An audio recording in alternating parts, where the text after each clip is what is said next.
I was standing in the corner of a plaid pantry on Southeast Hawthorne Boulevard on a Tuesday evening in March 2023, holding a lottery ticket in my trembling hand while the clerk stared at the validation screen with eyes that had gone very wide when I realized my entire life was about to change, and my very first instinct, the one that rose up from somewhere deep and primal in my chest, was to tell absolutely no one. "Ma'am," the clerk said, his voice cracking slightly, "you need to sign the back of this ticket right now and call the lottery office, because you just won $8.7 million. $8.7 million. I looked down at the slip of paper in my hand, at the numbers I'd chosen on a whim because I'd had exactly $3 left after buying groceries, and the ticket machine was right there by the door. 4, 17, 23, 31, 42, and Powerball 9. I'd checked the numbers on my phone 3 times before coming to the store, certain I was misreading them, certain that the lottery app was glitching, certain that this couldn't possibly be real. But it was real. The clerk was still staring at me, waiting for a reaction, probably expecting me to scream or cry or jump up and down. But all I felt was a strange, creeping sense of calm and an overwhelming instinct to stay very, very quiet. I signed the back of the ticket with a pen the clerk handed me, my signature shaky and barely legible, and I tucked the ticket into the zippered inside pocket of my purse, the secure one I usually reserved for my debit card and ID. "Congratulations," the clerk said, and I could see him already reaching for his phone, probably ready to text someone about the winner he'd just validated. "Please don't tell anyone," I said, and my voice came out firmer than I expected. "I need time to think." He nodded, but I didn't trust that nod, so I left quickly, walking the 4 blocks back to my apartment on Division Street, the modest one-bedroom I'd lived in for the past 2 years, the one that cost $1,350 a month and took up a third of my take-home pay from the library. My fiancé Derek wasn't home yet, which was good, because I needed time to process this alone. Derek worked in commercial real estate and usually got home around 7, which gave me 45 minutes to sit on my worn IKEA couch and stare at my purse and try to understand what had just happened. $8.7 million. I earned $42,000 a year as the children's coordinator at the Multnomah County Library, planning story times and managing the summer reading program and helping kids find books that would make them fall in love with reading. I loved my job. Derek thought it was quaint. His mother, Patricia, thought it was adequate at best. His sister, Vanessa, the corporate attorney, had once asked me if I'd ever considered doing something more ambitious with my life. I pulled out the ticket and looked at it again, at the validation stamp from the store, at my signature on the back. Something told me not to say anything yet. Something told me to wait and watch and see what happened if no one knew. So I put the ticket back in my purse, and when Derek came home 20 minutes later talking about a deal he'd closed and asking what was for dinner, I smiled and told him about my day at the library and didn't say a single word about the $8.7 million that was going to change everything. Looking back now, I can see the signs were there all along, woven into the fabric of our relationship so gradually that I'd learned to accept them as normal, the way you stop noticing a sound if you hear it long enough. Derek had proposed to me 14 months before that Tuesday in March, on Valentine's Day 2022, at a nice restaurant downtown where his colleagues sometimes took clients, and I remembered feeling grateful and chosen and lucky because he was successful and confident and his family was prominent in Portland's business community, the kind of people who got their names in the Willamette Week society pages. But somewhere in the year that followed, the gratitude I felt began to curdle into something else, something I didn't want to name because naming it would mean admitting I'd made a mistake. There were small moments, casual cruelties that Derek would laugh off if I tried to address them. When I'd come home excited about a particularly successful story time, about a shy 4-year-old who'd finally participated in the songs, Derek would smile indulgently and say something like, That's nice, honey. In the same tone you'd use with a child showing you a crayon drawing. His eyes would glaze over. Once, at a dinner party his company threw in August, I'd been talking to one of his colleagues about the library's new literacy initiative for underserved communities, something I'd spent months developing, and Derek had physically steered me away mid-sentence, his hand firm on my elbow, and later in the car he'd said, "You were going on a bit, Maya. People don't really want to hear about work stuff at social events." Even though everyone else had spent 2 hours discussing real estate development and zoning laws. His mother, Patricia, was worse, though her dismissiveness came wrapped in concern, which somehow made it more cutting. She'd suggested multiple times that I might want to look into graduate school, get an MBA or a law degree, something more substantial than a library science degree from Portland State. She always mentioned where I'd gone to school, and I noticed she never mentioned that Derek had gone to Oregon State, which wasn't exactly Harvard. His sister Vanessa, who'd graduated from University of Washington Law School and worked at a corporate firm downtown pulling in $240,000 a year, had asked me once if I'd ever considered that working with children was a bit limiting for someone my age, as if turning 32 meant I should abandon anything that didn't come with a six-figure salary. The money was always there, hovering unspoken in every conversation.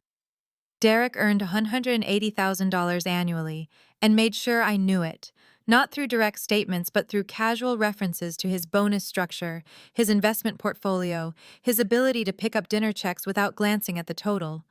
I earned $42,000 and contributed what I could to our shared expenses, but there was an imbalance we both felt, and somewhere along the way that imbalance had transformed in Derek's mind into a hierarchy of worth. I told myself it was just about different backgrounds, different expectations, that his family came from money and mine didn't, and that created natural friction. But standing in my apartment that Tuesday evening with $8.7 million in my purse, and Derek asking what was for dinner, I realized I'd been making excuses for people who didn't respect me, and my instinct to stay silent about the money suddenly felt less like caution and more like self-preservation. I called in sick to work the next morning, which I never did because the library's children's department was understaffed, and calling in meant one of my colleagues would have to cover story time along with their regular duties. But I needed time to figure out what to do with $8.7 million without Derek noticing I was acting strangely. I found a lawyer through an internet search, a woman named Caroline Reeves, who specialized in financial privacy and asset protection, and I sat in her downtown office at 9:30 that Wednesday morning feeling surreal and disconnected from reality while she explained how lottery winners could claim prizes through trusts to maintain anonymity in Oregon. "You want to set up a blind trust," Caroline said, her fingers steepled on her desk, her expression professionally neutral even though she must have seen my hands shaking. "You'll be the beneficiary, but the trust claims the prize, and your name never becomes public record. It costs about $15,000 to set up properly, including the legal fees and the financial advisor I'd recommend you work with." $15,000. 3 weeks ago that would have seemed like an impossible amount of money, more than I made in 4 months after taxes, but now it was less than 1/5 of 1% of my winnings, and I heard myself saying, "Yes, let's do that," without hesitation. By Friday afternoon, I had a trust called the Hawthorne Holdings Trust, named after the street where I'd bought the ticket, and Caroline had coordinated with a financial advisor named Marcus Chen, who sat down with me in a conference room and explained investment strategies and tax implications, while I tried to absorb information that felt like it was being delivered in a foreign language. The money would be transferred within 2 weeks, Marcus explained, and after taxes and the initial setup costs, I'd have approximately $8.7 million in liquid assets, which he recommended diversifying across index funds, bonds, and a small real estate portfolio, keeping about $200,000 accessible for immediate needs. I nodded and signed documents and felt like I was watching someone else live my life. The strangest part was going home to Derek that evening and sitting through dinner while he talked about a client who was being difficult about commission rates, and I made sympathetic noises and served the chicken stir-fry I'd prepared. And the entire time I had millions of dollars sitting in a trust account that would fund within days, and he had no idea, and I still couldn't bring myself to tell him. I tested the waters on Saturday night, casual, while we were watching television on the couch, and his arm was around my shoulders, in a way that used to make me feel safe. Hypothetically, I said, keeping my voice light, if I inherited some money from a distant relative or something, what do you think I should do with it? Derek glanced at me, mildly curious. How much money? I shrugged. I don't know, hypothetically maybe 50,000 or something? He laughed, actually laughed, and squeezed my shoulder.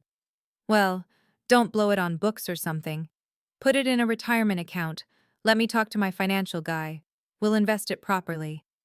The dismissiveness in his tone, the automatic assumption that I couldn't be trusted to handle money, that I'd wasted on something frivolous like books, which was what I dedicated my entire career to, stung more than it should have.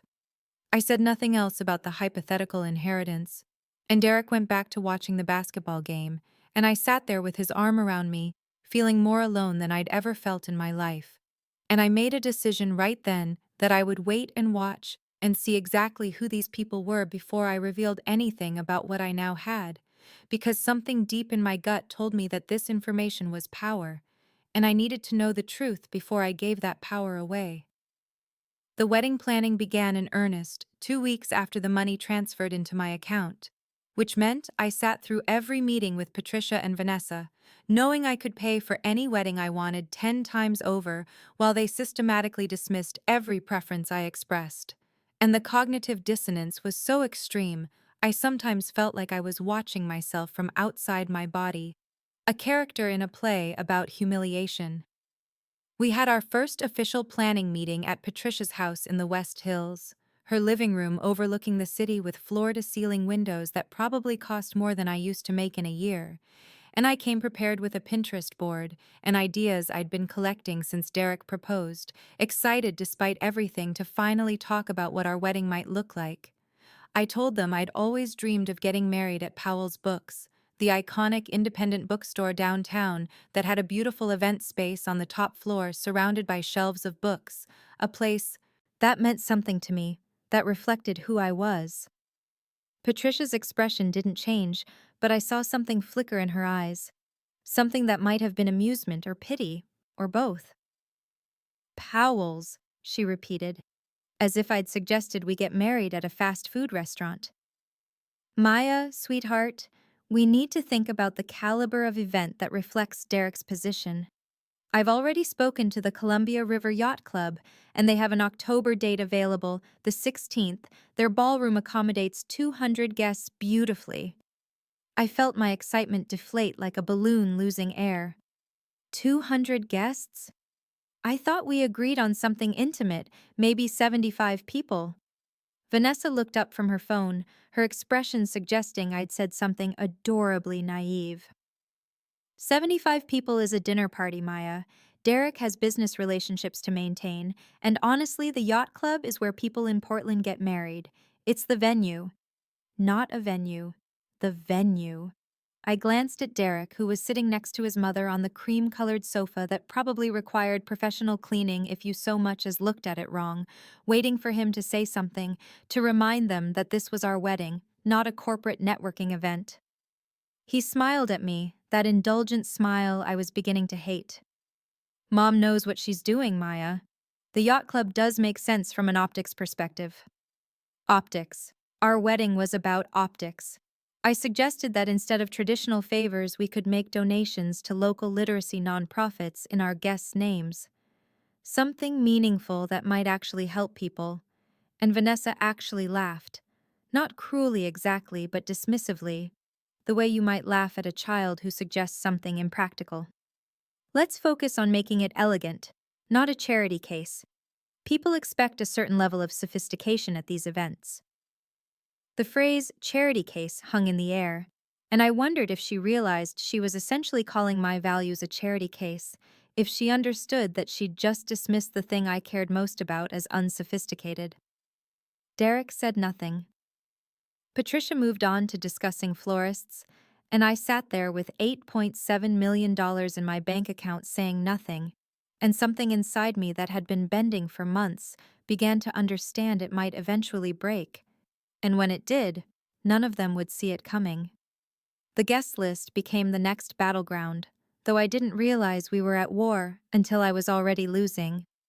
And it happened gradually over 3 separate meetings in May, where I watched the number of people I cared about shrink, while Derek's business contacts expanded to fill the space like some invasive species choking out native plants. I'd submitted my list of 40 people in April, carefully compiled, each person representing someone who'd actually been part of my life. My uncle Raymond, who'd raised me after my parents died in a car accident when I was 14. My best friend Jasmine, who I'd known since we sat next to each other in 3rd grade and who is now a middle school teacher in Gresham. My colleagues from the library, including Diane, who'd mentored me, and Marcus, who made me laugh during difficult shifts. My former college roommate Petra. My book club friends. My scattered extended family of cousins and aunts. Derek's list had 60 names, and Patricia said we needed to add 40 more for Derek's business contacts and her friends, which would bring us to 140. And when I pointed out that meant my entire list was less than a third of the guests at my own wedding, Vanessa said, "Well, Derek knows more people professionally, it makes sense that his list would be larger," as if professional contacts were somehow more valid than actual relationships. The cuts started the following week. Jasmine was the first to go, dismissed during a meeting at Patricia's house, where we were reviewing the seating chart, and Patricia pointed to her name and said, "Who is this?" And I explained she was my best friend since childhood, and Patricia's expression was polite but distant, and she said, "What does she do?" And I said she taught 7th grade English, and something passed between Patricia and Vanessa, some silent communication that I'd become fluent in reading. And Patricia said, "I think we need to prioritize people who fit the overall tone of the event." And I said, "What does that mean?" And Derek, who'd been on his phone, looked up and said, "She means people from similar backgrounds, Maya, people who'll be comfortable at the yacht club."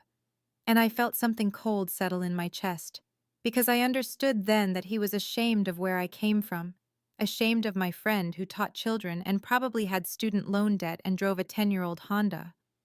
My uncle Raymond stayed on the list but got moved to table 17, which was in the back corner near the kitchen, while Derek's college fraternity brothers, who he saw maybe twice a year, got tables 6 and 7, and when I protested, Derek said, "It's about optics, Maya. These people are important for my career. Your uncle will understand." And I thought about my uncle, who'd worked for the Postal Service for 33 years, and taken in his sister's traumatized teenage daughter, and paid for my community college classes before I transferred to Portland State, and never once made me feel like I owed him anything. And I looked at Derek and realized he'd never understand what my uncle had given me, because he'd never had to sacrifice anything in his entire privileged life. The money in my account felt like a secret superpower I was holding in reserve, and I still wasn't ready to reveal it, because I needed to see exactly how far this would go. The dress shopping happened on a Saturday in early June, and Patricia scheduled it without asking if I was available, just sent a text saying, "Dress appointment at Étoile Brittle at 11, Vanessa and I will pick you up." And I went along because I was still in that phase of trying to make this work, even though every instinct I had was screaming at me to run.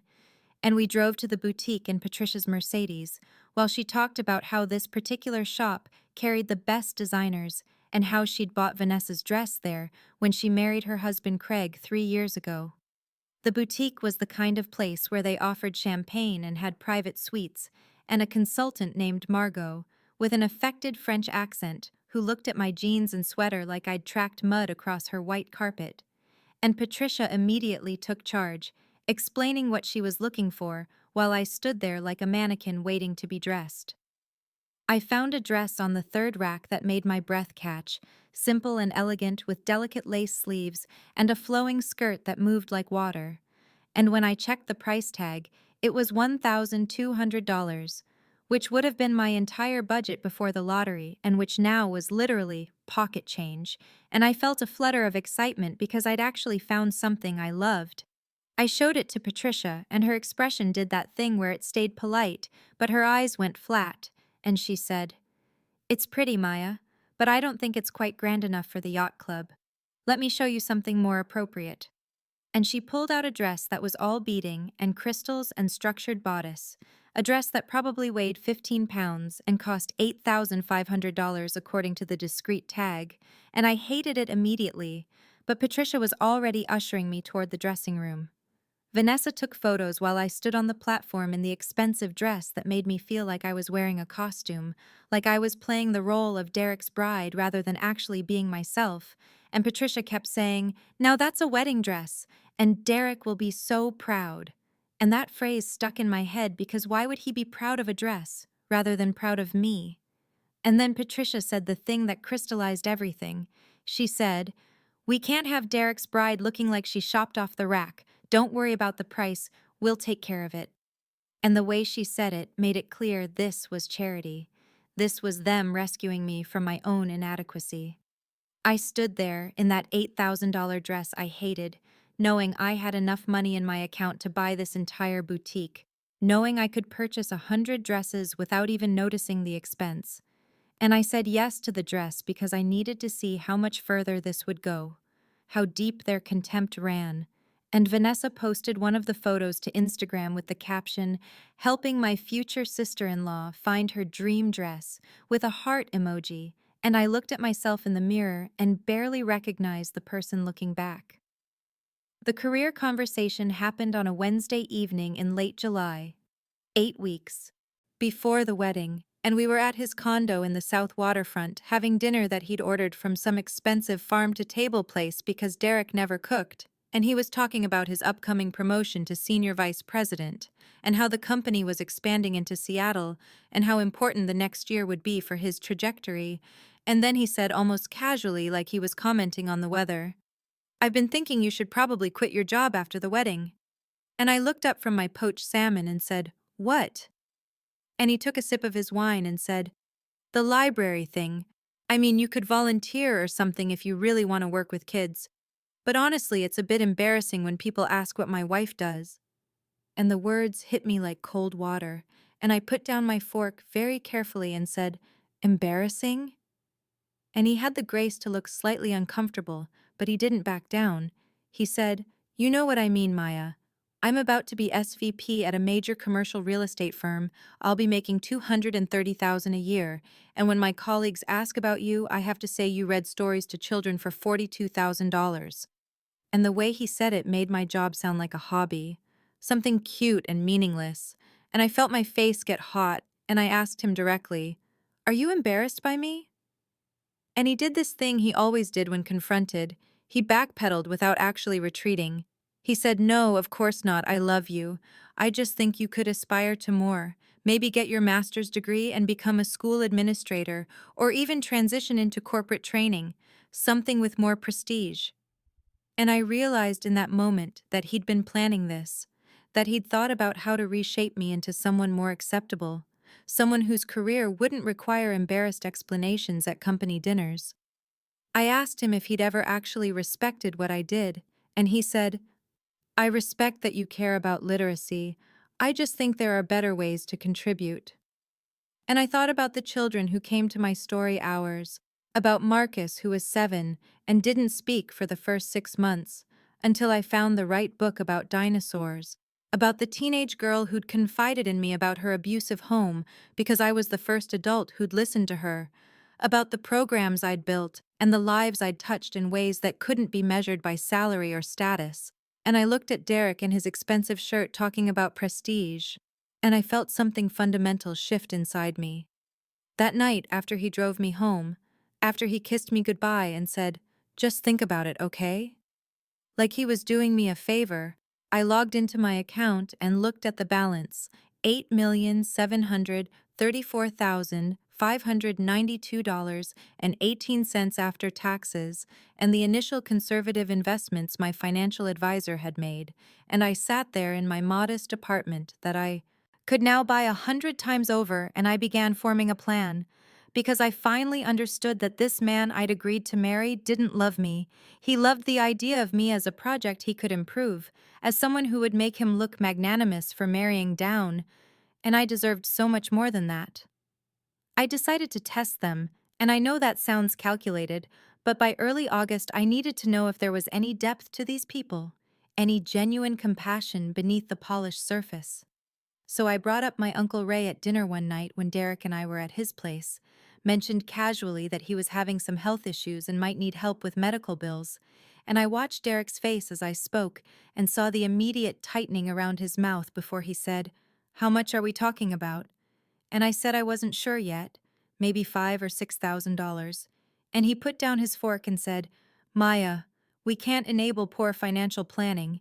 Your uncle had his whole life to save for retirement and medical emergencies."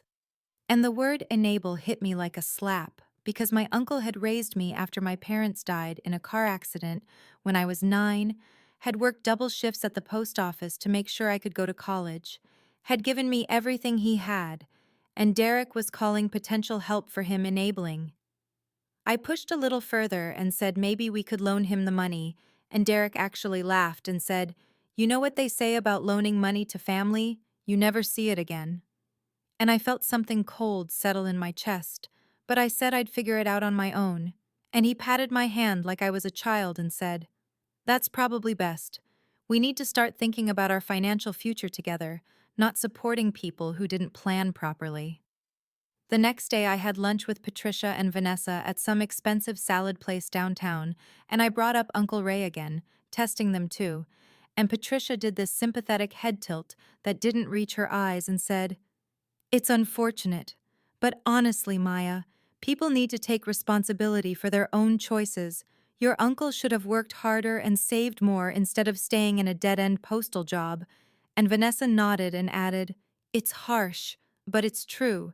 You can't sacrifice your future because of someone else's lack of ambition." And I sat there eating my $23 salad, listening to them dismiss the man who'd sacrificed everything for me, and I realized this was who they fundamentally were. This casual cruelty was reflexive, not even conscious. That evening, I created a fake bank statement showing a checking account balance of $1,847, and I left it on Derek's coffee table when I went to use the bathroom, just left it there like I'd been reviewing my finances.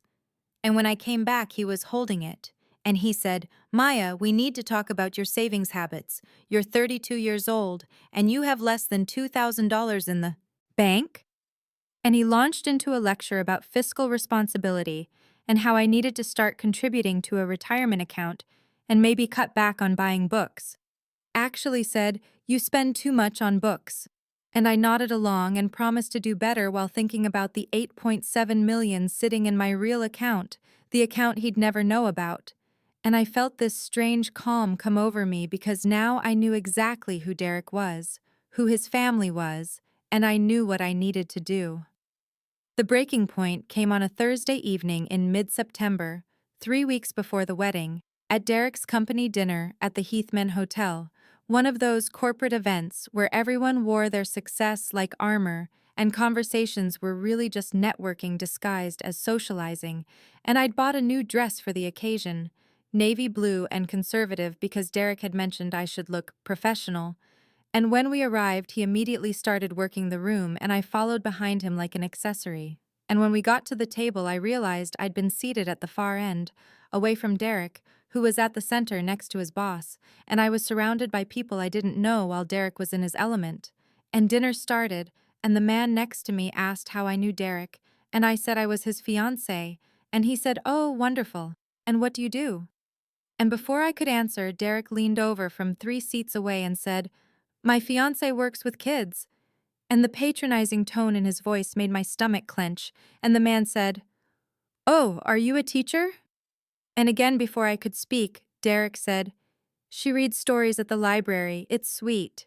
And the word sweet hung in the air like something condescending and dismissive, and I saw the faces around the table rearrange themselves into polite smiles that barely masked pity, and Derek's boss's wife who was sitting across from me, tried to be kind and said, "That must be fulfilling in its own way," with the emphasis on its own way, like she was trying to find something positive to say about a career that obviously wasn't impressive.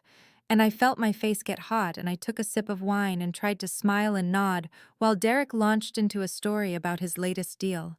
And I sat there for the next 45 minutes watching him perform, watching him be charming and confident and completely at ease, while I felt like I was disappearing, like I was becoming smaller and smaller until I was barely there at all. And finally, I excused myself and walked to the bathroom and stood in front of the mirror in that burgundy wallpapered restroom and looked at myself in my conservative navy dress, with my hair done the way Patricia had suggested and my makeup subtle because Derek preferred it that way. And I didn't recognize the woman looking back at me. Or maybe I recognized her too well. I saw someone who'd been slowly erasing herself to fit into someone else's idea of acceptable, and I thought about the $8.7 million sitting in my account, about the power I had that Derek knew nothing about the fact that I was standing here letting myself be diminished when I could buy this entire hotel without making a dent in my net worth. And something crystallized in that moment. Something clear and cold and absolutely certain. And I pulled out my phone and I looked at my calendar and I saw the wedding date 3 weeks away. And I made my decision right there in that bathroom. And I walked back to the table and I smiled through the rest of dinner. And I let Derek kiss me goodnight. And I drove home alone. And I didn't cry. I didn't feel sad. I felt calm and clear and more certain than I'd been about anything in months, because I finally understood that I deserved so much more than this. And I was done accepting less. The next morning, I woke up with that same crystalline clarity, and I didn't hesitate, didn't second guess. I just started making calls, and the first one was to the Columbia River Yacht Club. And when the events coordinator answered, I said I needed to cancel the wedding scheduled for October 14th, and she said, "Oh no, I'm so sorry to hear that, but you understand the cancellation policy."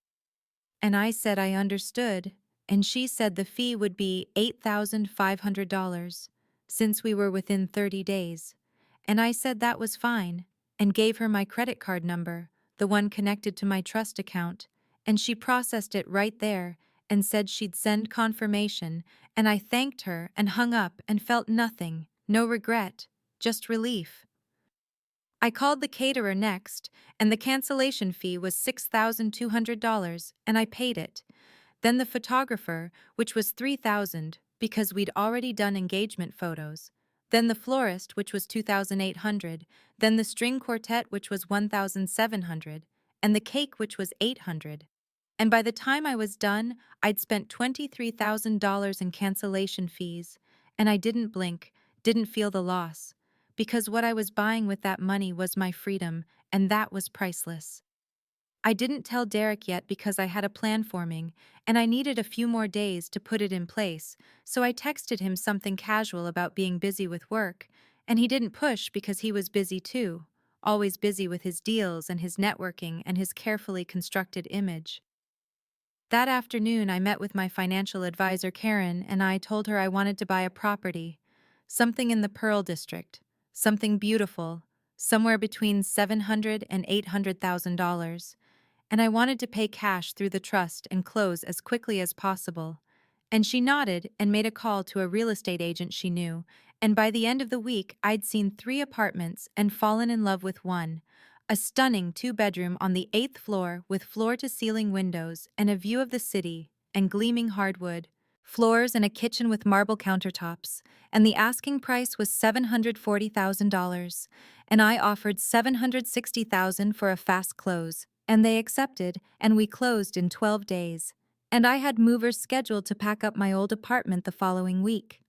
I called Uncle Ray, and I asked him if he could come to the rehearsal dinner, which was scheduled for October 11th, 3 days before the wedding that was no longer happening, and he sounded confused because he knew he'd been relegated to a back table at the actual wedding, and he said, "Are you sure Derek wants me there?" And I said, "I want you there, that's what matters. Please, Uncle Ray, it's important."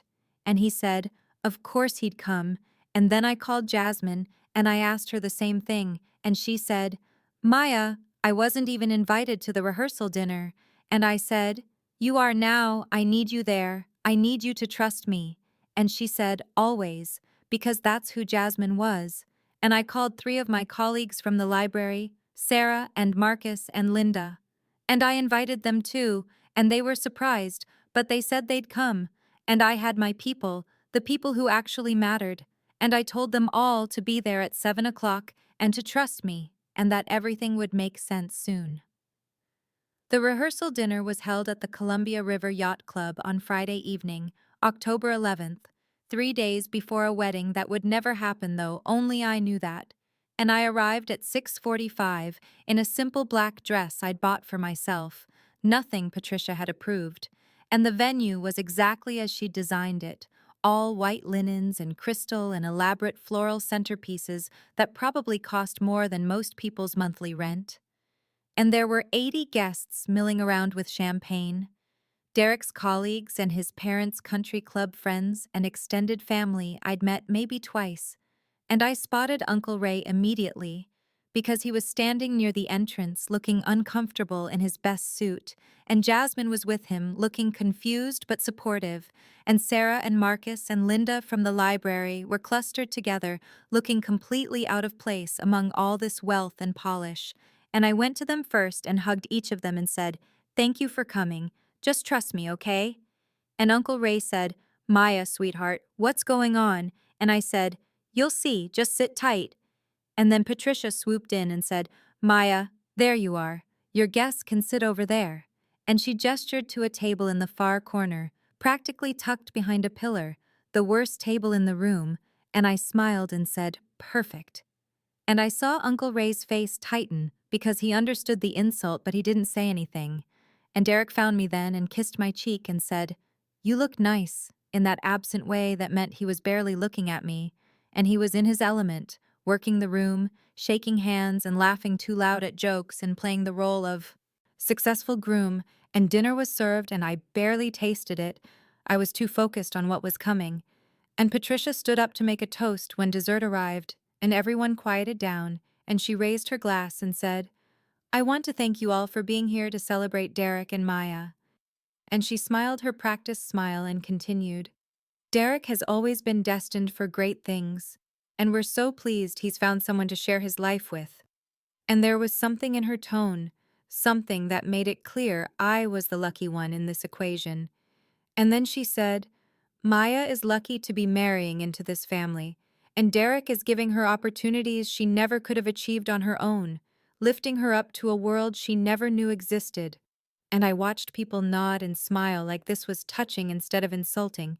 And she finished with, "To Derek for his generosity and his big heart." And everyone raised their glasses and said, "To Derek?" And I didn't drink. I just sat there feeling the fury build cold and clear in my chest, and then I stood up, and the room took a moment to notice. But gradually conversations died down, and people turned to look at me. And Derek's face registered confusion, and he said, "Maya, we didn't plan for you to speak." And I smiled at him, calm and certain, and I said, "I know, but I have something to say." And my voice was steady, and I saw Uncle Ray sit up straighter, and Jasmine's eyes went wide because she knew me well enough to know something was happening, and I had everyone's attention now, 80 pairs of eyes watching me, and I took a breath and began. "I want to start by thanking Patricia for all the work she put into planning this wedding," I said, and my voice carried across the room clear and steady, and Patricia smiled and nodded like she was accepting a well-deserved compliment. And I continued, "It must have taken so much effort to arrange everything exactly the way you wanted it, to choose the venue and the flowers and the menu and the guest list, to make sure everything reflected your vision and your values and your idea of what this wedding should be." And I saw a few people shift in their seats because something in my tone wasn't quite right, wasn't quite grateful enough. And Derek was staring at me with growing alarm, and he said, "Maya," in a warning voice, but I ignored him and kept going.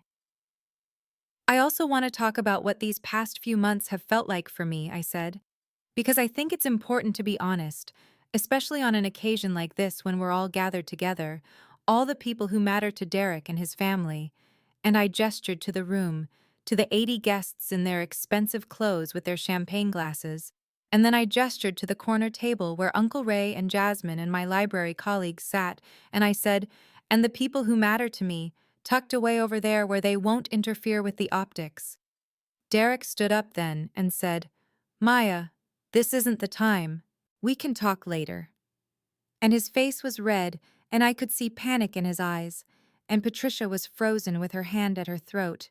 And I said, No, Derek, this is exactly the time, because all these people came here tonight to celebrate us, and I think they deserve to know who they're actually celebrating. And I pulled out my phone and opened my notes app, where I'd been documenting everything for months, and I said, Let me share some moments from our relationship. Some things that have happened while we've been planning this beautiful wedding. I started with the dress shopping, and I described how Patricia had dismissed the dress I loved and insisted I wear something that cost $8,500 because she said I couldn't look like I'd shopped off the rack. And how when she offered to pay for it, she made it very clear it was charity, that she was rescuing me from my own poor taste and limited means. And I saw Patricia's face go white, and she said, Maya, I was trying to help you. And I said, Were you, Patricia? Or were you trying to make sure Derek's bride looked expensive enough to reflect well on your family? And the room was dead silent now, everyone staring, and Vanessa muttered, Oh my God, she's having a breakdown. And I turned to her, and I laughed, actually laughed, and I said, No, Vanessa, I'm not having a breakdown, I'm having a breakthrough. And I reached into my purse and pulled out a document I'd folded there this morning, and I held it up and said, Because there's something you all should know, something I've been keeping secret for 6 months. And I stayed quiet because I wanted to see who you all really were, and you showed me exactly that. On March 14th, 2023, 6 months ago, I bought a lottery ticket at the Plaid Pantry on Hawthorne Boulevard, I said, and I unfolded the document in my hands and held it up so people could see the official State of Oregon lottery seal, and I said, It was a Tuesday, I remember, because I'd just finished leading story time at the library, and I stopped to buy a coffee, and I bought a ticket on impulse, $5, and on March 18th I checked the numbers and realized I'd won $8.7 million. And the room exploded, people gasping and talking over each other, and Derek said, What? That's not, you didn't. And his voice cracked, and Patricia made a choking sound, and I kept talking, louder now to be heard over the noise. I claimed the prize through a trust to maintain my anonymity, I said. I consulted with lawyers and financial advisors, and the money has been sitting in investment accounts for 6 months, and I didn't tell anyone, not my uncle, not my best friend, and certainly not my fiancé or his family. And I looked directly at Derek and said, And do you know why I stayed quiet, Derek? Because something told me to wait. Some instinct told me to see what would happen if I remained exactly who you thought I was. A children's librarian making $42,000 a year, someone beneath you, someone you could mold and improve and lift up to your level. And Derek was shaking his head and he said, Maya, no, that's not. I never thought that. But his face was white and his hands were trembling. And I said, Yes, you did. You told me my job was embarrassing. You said I should aspire to more. You suggested I quit after the wedding because it didn't look good when people asked what your wife does. And I turned to Patricia and said, And you, Patricia, you told me Derek was giving me opportunities I never could have achieved on my own. You said tonight in front of all these people that I was lucky to marry into this family. You spent 6 months making it clear that I wasn't good enough, that my background was shameful, that my uncle who raised me after my parents died wasn't the right kind of people. And Patricia tried to speak, but nothing came out, and Vanessa said, This is insane, you're lying. And I pulled out another document, my trust papers, and I said, Raymond Chen Trust, established March 25th, 2023, managed by Whitman Financial Group, initial deposit $8.7 million.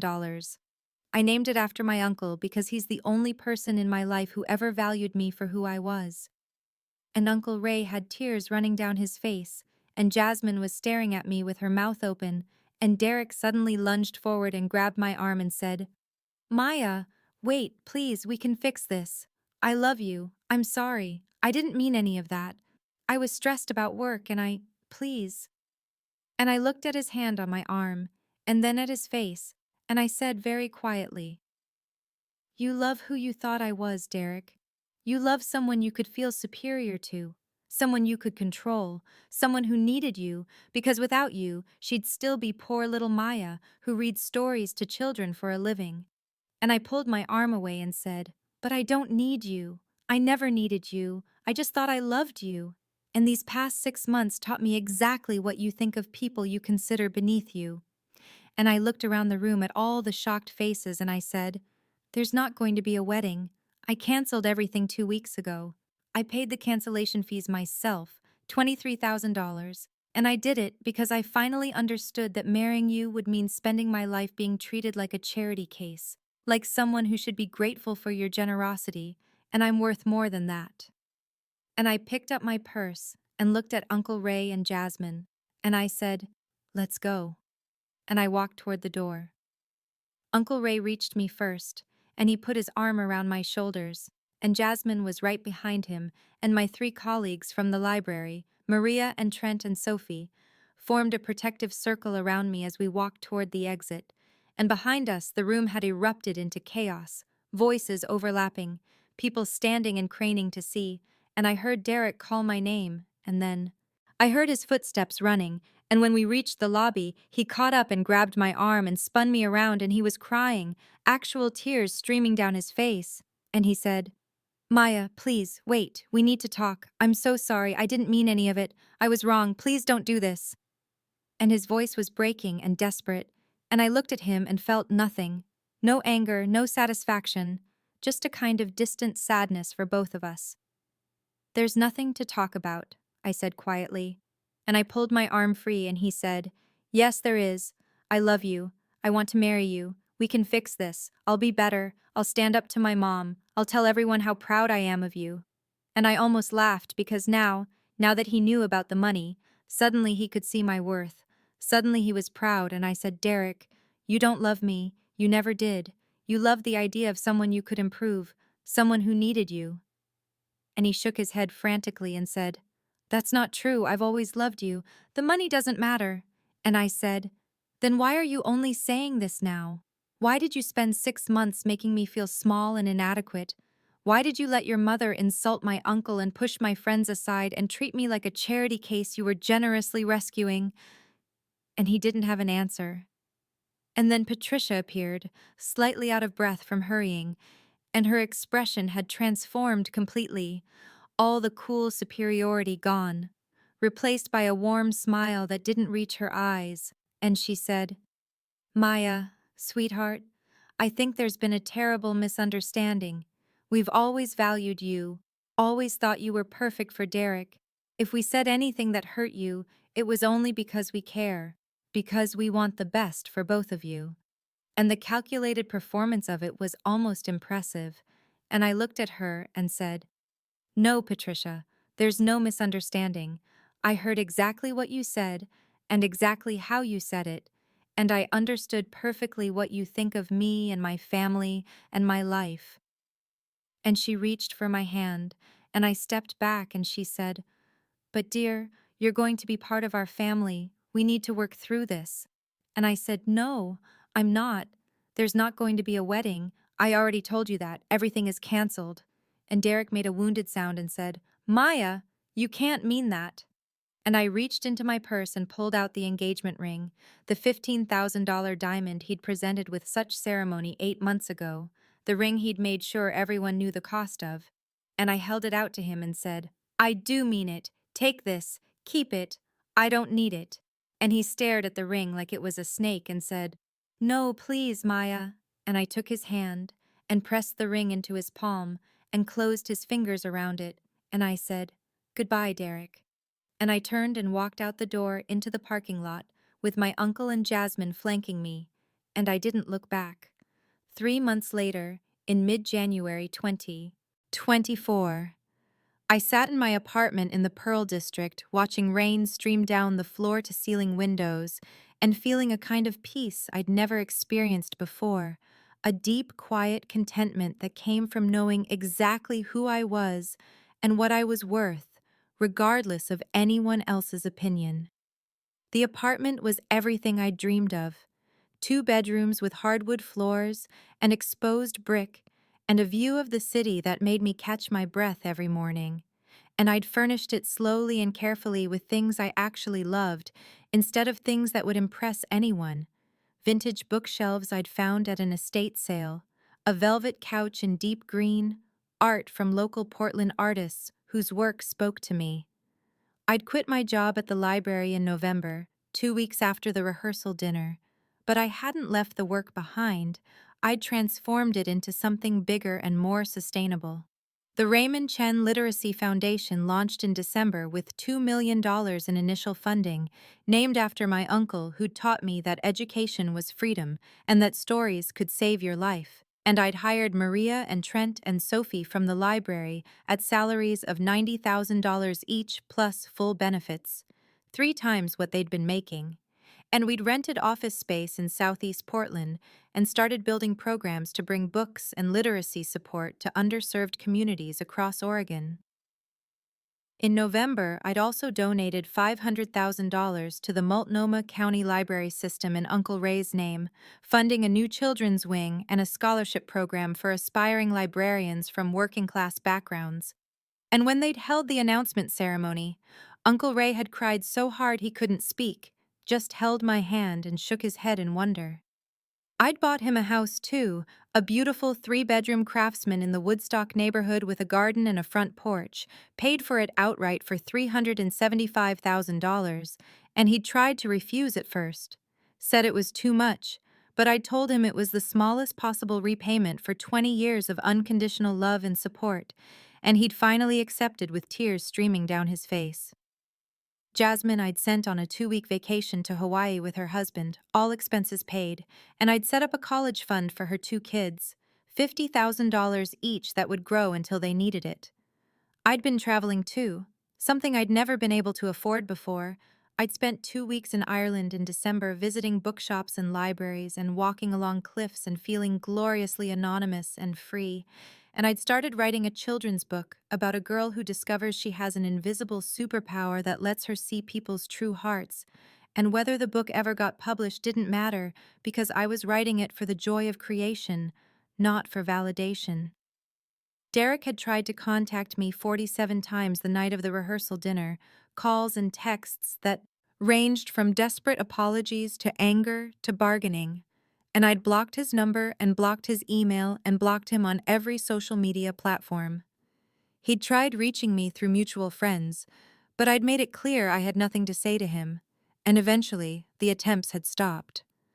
Patricia had sent a letter in November, 3 pages of careful phrasing that tried to rewrite history, suggesting there had been misunderstandings and that family was forever and that perhaps we could meet for coffee. And I'd read it once and thrown it away without responding because I owed her nothing, not my time, not my energy, not my forgiveness. I'd heard through Jasmine, who'd heard from someone who knew Vanessa, that Derek was dating someone new, a lawyer from his mother's firm, someone appropriate and impressive, and I felt nothing about it except maybe a little sorry for whoever she was. The money hadn't changed who I was, it had just given me the freedom and security to become more fully myself. And it had revealed with perfect clarity who everyone else truly was when they thought I had nothing they wanted. I'd dodged a bullet, missed a lifetime of being made to feel small and grateful and less than. Escaped a future of watching Derek's respect erode further year by year as I failed to live up to his family's standards. Sometimes late at night, I thought about that lottery ticket, $5 spent on impulse on a Tuesday afternoon in March, and I marveled at the instinct that had told me to stay quiet, to wait and watch, to see what would happen if I remained exactly who Derek thought I was. That instinct had saved me. Now I sat in my beautiful apartment that I owned outright, doing work that mattered and helping people I loved, and planning trips to Paris and Edinburgh and wondering what else I might write or create or become. And I understood that my worth had never depended on Derek's approval or Patricia's acceptance or anyone's validation except my own. And that understanding, more than any amount of money, was the real prize I'd won.